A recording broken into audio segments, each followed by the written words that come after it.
You've seen the AI boom, right? It's absolutely everywhere. But behind the scenes, there's this hidden battle raging over a tiny component that powers it all. And in this explainer, we're going to break down exactly how this fight is about to make your next phone, laptop, or gaming console way more expensive. Okay, let's just dive right into this quote because it really nails the entire story. What we're talking about here is a massive, quiet shift happening in the tech world, where the colossal needs of AI are starting to go head-to-head with the parts needed for the gadgets we all use every single day. So let's get right to it. The part that matters most to, well, all of us, the price tag. See, this isn't just some abstract story about technology. It's about a very real economic tidal wave that's heading straight for your pocket. And to be super clear, we're not talking about the usual little bump from inflation. No, this is different.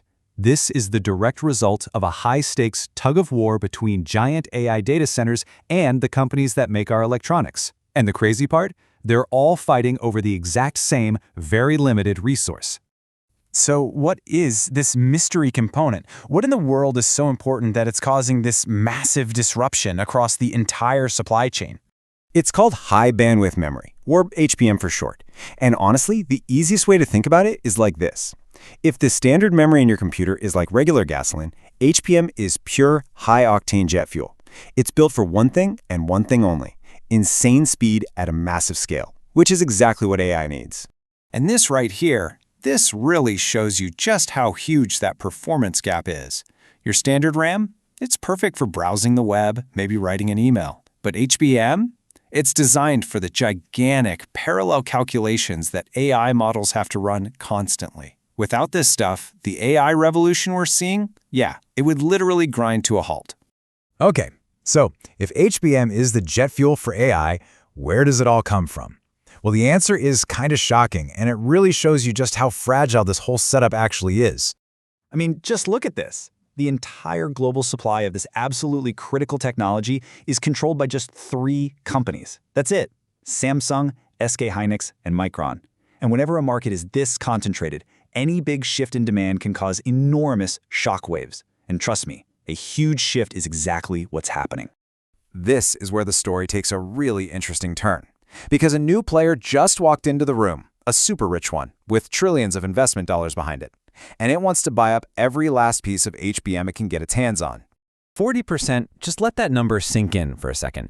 An estimated 40% of the world's total supply of HBM is no longer even available for consumer devices. It's being snapped up and diverted to build out those massive data centers that power AI. And what this creates is a classic zero-sum game. You can literally see the imbalance right here. Every single HBM chip that gets slaughtered into an AI server is one that cannot go into a new smartphone, a new laptop, or the next PlayStation. The supply is limited, and the demand just exploded. Okay, let's put all the pieces together. We have one super important component, a supply chain that's totally controlled by just 3 companies. And now, a massive new buyer is just gobbling up almost half of the entire inventory. So, how does this whole chain reaction end up hitting your wallet? Well, here's the bottom line. The key memory components inside all these devices are getting harder to find, and basic economics tells us what happens next: prices go up. The AI boom isn't happening in some far-off vacuum. It's directly competing for the parts needed to build the electronics we all want to buy. And that leaves us with this final, and I think really crucial question. This whole situation isn't just about supply chains or prices anymore. It's about power.